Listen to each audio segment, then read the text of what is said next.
morning. My name is Andrea Sheely, and today we are going to wrap up week 1. We are working on part E, and the first question reads, share what you learned while completing this week's simulation. So this week was a great jump into the pediatrics section. I don't have any pediatrics experience, but I did really enjoy the article we read on the importance of treating pediatric patients safely. I thought that one of the most important things I took away from that article was the fact that it's important as practitioners, healthcare practitioners, to make sure we're keeping our clients immediately safe. So not just their vital signs, but also who the client lives with and who has custody of the client. For example, we want to make sure that we're preventing any abductions, someone coming into our facility and taking the client without permission. And then also making sure that we get social services involved if we see any signs of abuse or neglect. I also really liked the fact in the article that it talked about treating pediatric clients with the appropriate equipment.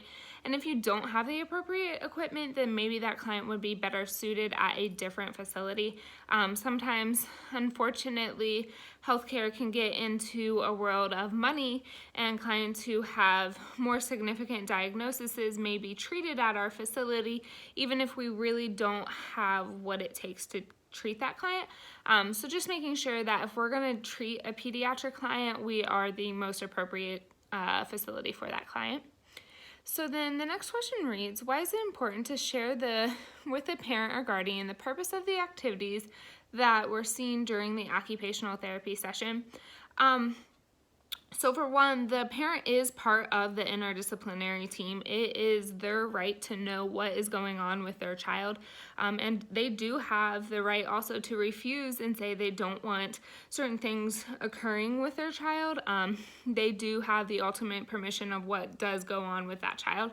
But also, they're in a very scared situation. To imagine your child having a condition or a disability and you aren't familiar with it, or you don't really know how to take care of your child, it can just be a very scary place.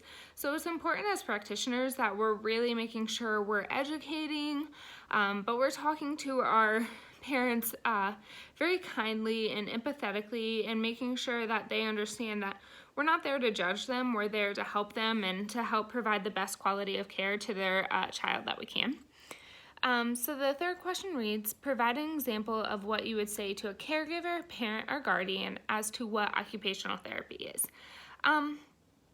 So I think it's important to just thank them for bringing the child to the session, because that in itself can be a very challenging task.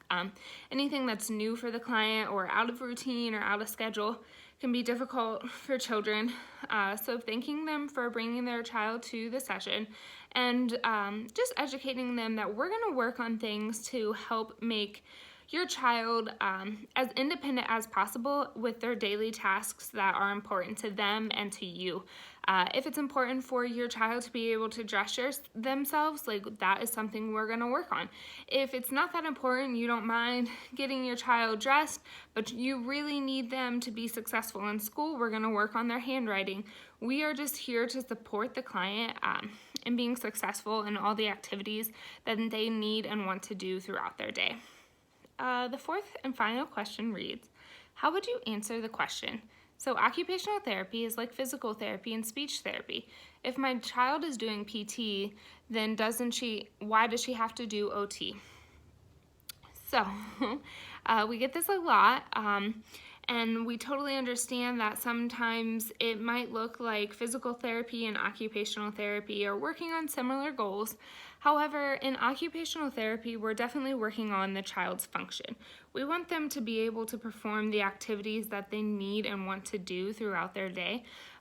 So that does include putting on their shoes so they can get ready for physical therapy to do walking. But we also want to work on just the little things, their ability to brush their teeth by themselves, to get dressed by themselves, to be able to plan and organize their day, so that they can become as independent as possible. And once they get into that school age where they are writing and cutting and coloring, we're going to continue to work on their ability to perform those functions so that they can perform at a level that is equivalent to their peers. We want them to be able to write sentences, know their letters, know the correct formation of their letters. So we're definitely, might seem like we're a little bit similar to physical therapy, but we are working more on function versus just their ability to move in their environment.